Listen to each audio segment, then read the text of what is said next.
कभी आपने सोचा कि मुकेश अंबानी किसी दिन लाइव आएंगे और अपनी संपत्ति गिनाएंगे?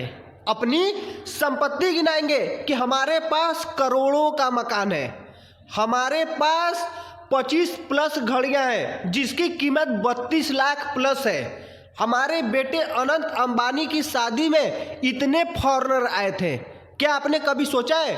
क्योंकि वो इसलिए नहीं बताते कि वो सच में अंबानी है।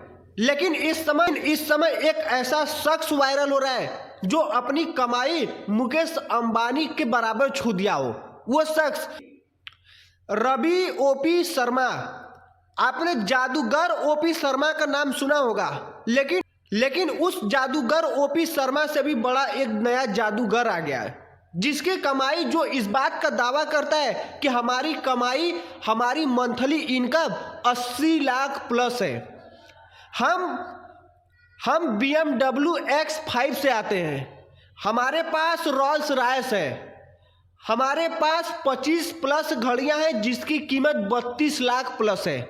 हमारे बहन की शादी में 100 प्लस फॉरेनर आए थे और इटली के डायमंड के जो मैनेजर हैं वो आए थे। जादूगर, वही जादूगर रवि ओपी शर्मा जो इस बात का दावा करता है कि हमारी इनकम इतना है। असल में ये वीडियो इसलिए वायरल नहीं हो रहा है कि वो इतने बड़े बड़े दावे कर रहा है, असल में उस भावनाओं से जुड़ा है जो कई लोगों के इस बात को सोचते हैं, जो उस मीटिंग में बहुत लोग जुड़े हुए हैं कि हाँ ऐसा होता होगा तभी ये व्यक्ति कह रहा है, और वो इस आकांक्षाओं से जुड़े हुए हैं कि हम भी आज नहीं तो कल इतनी कमाई करेंगे, हम आज नहीं तो हम भी इतनी कमाई करेंगे और हमारा भी कभी इस तरह का आकांक्षाएं लोग पाल कर रखे हैं, इसलिए उस RCM से जुड़े हुए हैं। इस तरह के लोग उसमें दावे करते हैं। लेकिन सच्चाई क्या है? क्या रवि ओपी शर्मा सच में इतनी कमाई करता है? लेकिन सच्चाई अब यह है कि ये कोई कमाई करने का नहीं, ये कमाई करने का एक नया तरीका है। कोई कमाई इस RCM में करे या न करे, कोई RCM में कमाई करे या न करे, लेकिन वो शख्स जरूर कमाई करेगा जो इतने बड़े बड़े दावे कर रहा है, क्योंकि वो इतने बड़े बड़े दावे करने का ही पैसा लिया है।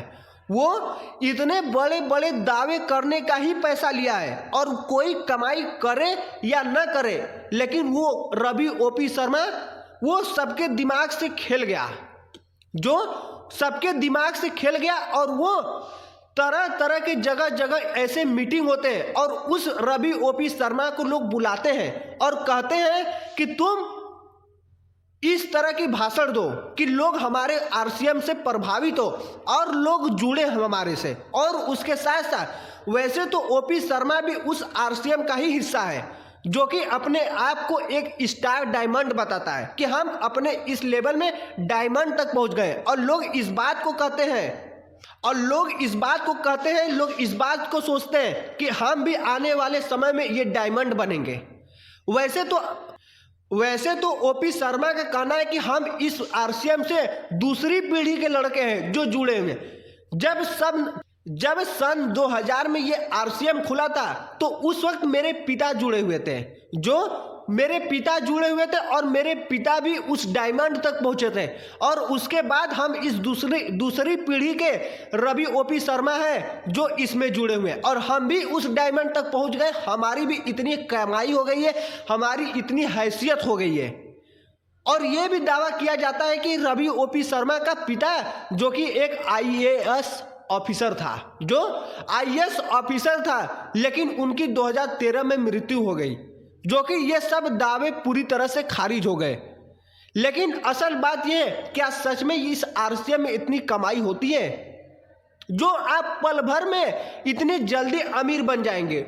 जिस चीज की आकांक्षाएं जो लोग इतने मेहनत कर नहीं पाते, उससे क्या आप इतनी जल्दी अमीर बन जाएंगे? वैसे तो ओपी शर्मा ने इस बात को भी दावा किया है कि जितनी आप सरकारी नौकरी में नहीं कमाएंगे उससे कई गुना ज्यादा इसमें कमाएंगे, जो कि उससे कई गुना ज्यादा आप इस RCM में जुड़ने के बाद कमाएंगे। लेकिन सच्चाई यह है कि उस बड़े लेवल में जो असल में माइंडसेट है, जिसका माइंड गेम है, जिसका माइंड तेज है, वो व्यक्ति इस आरसीएम को चला रहा है और सबको एक तरह से माया जाल में फंसाकर, सबको लालच देकर इस कंपनी को चला रहा है। कहा जाता है कि जब कोई लॉटरी होता है, यानी कोई लॉटरी एक गिफ्ट के तौर पर कोई चीज रख दिया जाता है और कई लाख लोग उसे पाने की चाह रखते हैं, लेकिन वो मिलता असल में किसी को नहीं है, क्योंकि वही चीज को देखकर हर कोई उस चीज में जुड़ेगा। और जस्ट यही चीज आरसीएम है कि आरसीएम का लोग का भी यही कहना है कि आप इसमें जुड़िए और आप इतने सारे अमीर हो जाएंगे, आप भी इतने सारे पैसे कमाएंगे, आप भी ये हो जाएंगे। लेकिन सच्चाई ये नहीं है, लेकिन सच्चाई वो नहीं है। असल में उन लोगों के साथ धोखा होता है। उन लोगों को सिर्फ एक आकांक्षा दे दी जाती है कि आप यहाँ तक पहुँच जाएंगे, अगर आप डायमंड बनते हैं तो इतनी कमाई होगी। और जैसे जैसे वक्त बीतता है, जैसे जैसे साल 2 साल होता है, तब जाकर वो दिमाग का भूत उतरता है कि हाँ यार, इसमें तो कमाई नहीं होगी और ये हमारे साथ स्कैम हो गया। ये चीज़ आरसीएम में है असल में। और वो रवि ओपी शर्मा, उसको इसलिए बुलाया जाता है उस सेमिनार में कि वो आए और इतने बड़े बड़े दावे करे, इतने बड़े दावे ठोके कि हर कोई उससे प्रभावित हो। आपने उस वायरल वीडियो में इस चीज़ को देखा होगा कि कैसे वो इतने बड़े बड़े दावे कर रहा है और इसके बावजूद उस आरसीएम में जो जुड़े हुए सेमिनार के व्यक्ति थे वो किस तरह से खुश हो रहे हैं। उन्हें सब कुछ रियल लग रहा है कि यार ये व्यक्ति इतना कमा लिया और हम क्यों नहीं कमा सकते, क्योंकि हर किसी को वो कमाने की चाह होती है। हर कोई कमाए, सबके लिए सही है, लेकिन हर किसी को स्ट्रगल नहीं दिखता है। कोई स्ट्रगल करना नहीं चाहता, कोई मेहनत करना नहीं चाहता, क्योंकि हर 100 में से 99 व्यक्ति बस वो शॉर्टकट से अमीर बनना चाहता है। वो सोचता है कि कोई ऐसा छड़ी घुमाए और खट से हम अमीर व्यक्ति बन जाए, हमारे पास खूब लग्जरी कार हो जाए, घर हो जाए, ये हो जाए, वो हो जाए। और देश की कहानी यही है कि 100 में से 99 व्यक्ति यही चाहता है कि बस अमीर बनने ही वाले हैं, बस आरसीएम में जुड़ जाए, तब सबको सबकी औकात दिखाएंगे, तब सबकी औकात दिखाएंगे कि हम कौन से व्यक्ति हैं। जब एक दिन हमारी BMW जब आपके सामने से गुजरेगी, तब लोग हमें याद करेंगे कि हाँ, ये वही व्यक्ति है, वही फलानवा का लड़का है जो एक समय कर रहा था कि तुम भी जुड़ जाओ तो तुम भी अमीर बन जाओगे, जो वो है। लेकिन सच्चाई ये है कि उस व्यक्ति से, उस आरसीएम से, उस सेमिनार में सिर्फ लोगों को मोटिवेट किया जाता है, सिर्फ लोगों को मोटिवेट किया जाता है, लोगों से सामान बिकवाया जाता है, न कि लोगों को अमीर बनाया जाता है, न कि लोगों को पैसा कमाया जाता है। बस सामान खरीदा जाता है, बस सामान खरीदा जाता है, उसके अलावा कुछ भी नहीं। और ओपी शर्मा का बस एक ही कहानी है कि कोई कमाए या न कमाए, वो ओपी शर्मा वो सेमिनार कर जरूर कमा लेगा, कोई कमाए या न कमाए। आप इस विषय पर क्या कहते हैं, कमेंट कर जरूर बताइएगा। और चैनल पर नए हो तो चैनल को सब्सक्राइब जरूर कर लीजिएगा।